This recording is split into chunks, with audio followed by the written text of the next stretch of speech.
Halo, sekarang kita masuk ke segmen ke-9. Di segmen ke-9 ini kita akan membahas sistem tata suara secara umum.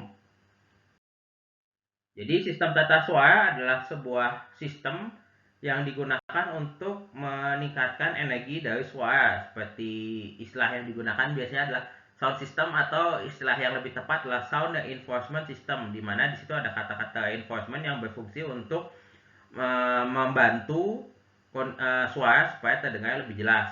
Dan yang perlu diingat bahwa sistem tata suara fungsinya adalah membantu persebaran suara di dalam ruangan yang kualitas akustiknya sudah baik. Jadi sistem tata suara tidak dapat dipakai untuk memperbaiki kondisi akustik ruangan yang sudah buruk.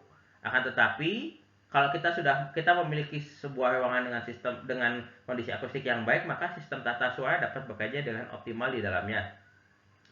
Nah, pada umumnya sistem tata suara digunakan pada ruangan berkapasitas besar. Misalnya lebih besar dari 1.500 orang, volume ruangnya lebih besar dari 8.500 meter kubik, dan dapat juga sebenarnya dipertimbangkan, jadi dipasang juga pada ruangan kapasitas lebih besar dari 300 orang atau volume kira-kira lebih besar dari 1.500 meter kubik. Dan pada dasarnya, si sistem tata suara ini fungsinya adalah untuk meratakan suara di area penonton. Dan di sini terlihat bahwa persyaratan sistem tata suara yang utama adalah mampu menghasilkan tingkat tekanan suara yang merata di seluruh ruang. Jadi tingkat tekanan suaranya merata, tidak terdapat dead zone, dead spot, atau loud zone. Dead spot itu adalah titik di mana suara tidak terdengar, sementara loud zone adalah area di mana suara terdengar terlalu dominan. Ini adalah contoh pemasangan sistem tata suara di dalam ruangan yang digunakan untuk meratakan suara di dalam ruangan. Jadi kita punya pembicara. Kasusnya di sini adalah apabila pembicara ini menggunakan suara natural atau suara aslinya, maka energi suara tidak akan sampai ke belakang karena adanya keterbatasan energi dari sumber suaranya, sehingga digunakan sistem tata suara yang meratakan suara di area penonton. Dan yang harus diperhatikan adalah dalam pemasangan sistem tata suara tidak boleh menghasilkan bising tambahan yang signifikan. Ada beberapa kasus di mana sistem tata suara ini dipasang satu jalur dengan sistem lampu, dan pada saat keduanya dinyalakan terdapat bising yang disebabkan oleh sistem tata suara yang ada di dalam ruangan tersebut. Itu adalah salah satu contohnya. Dan yang penting adalah karena sistem tata suara ini merupakan sistem yang kata-katanya kan reinforcement gitu, memperkuat, membantu, sehingga harus mempertahankan karakter suara asli dari sumber suaranya. Jadi suara gitar harus tetap terdengar suara gitar, dan di sini ada dua hal yang perlu diperhatikan dari sisi komposisi spektral. Yang dimaksud di sini spektral ada karakter suaranya tidak berubah, dan yang kedua adalah spasial atau lokalisasi. Yang maksudnya spasial ini adalah kalau suaranya datang dari sebelah kanan, maka efek suara terasa dari sebelah kanan tetap harus terasa. Atau misalnya pada contoh kasus di masjid, kita punya mihrab yang ada di depan. Kalau misalnya speakernya juga harus mengkondisikan bahwa pada saat kita menutup mata, kita merasakan bahwa suara datang dari imam, bukan berasal dari belakang. Nah, itu adalah contoh bagaimana sistem tata suara mampu mempertahankan karakteristik suara asli dari sisi karakter suaranya atau komposisi spektral, dan dari aspek spasialnya atau dari sisi lokalisasi.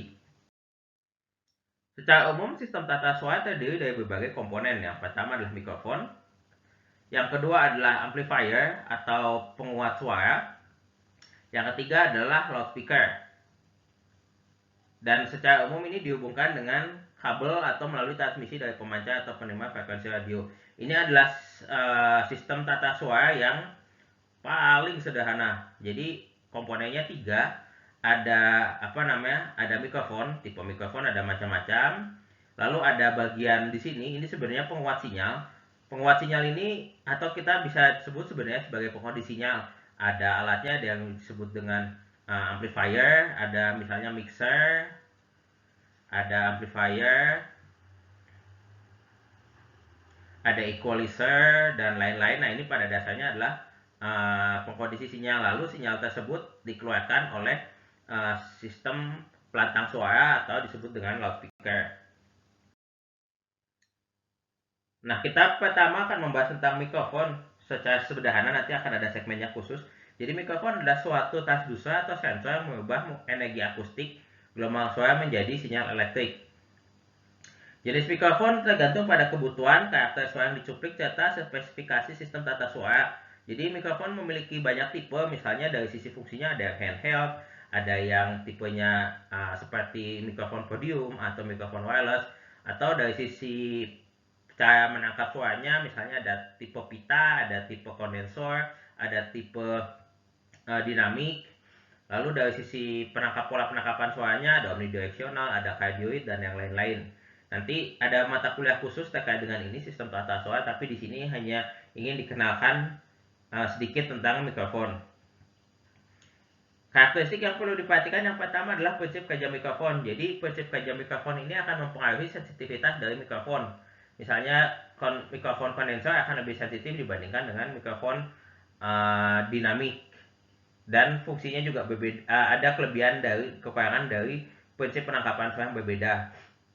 Lalu respon frekuensi suara yang mampu dicuplik. Jadi misalnya ada mikrofon yang cocok dipakai untuk vokal, ada mikrofon yang lebih cocok dipakai untuk menangkap suara bass atau bass drum, atau ada mikrofon juga yang lebih cocok dipakai untuk menangkap suara misalnya frekuensi tinggi seperti simbal. Jadi memang mikrofon memiliki karakter suara yang berbeda-beda.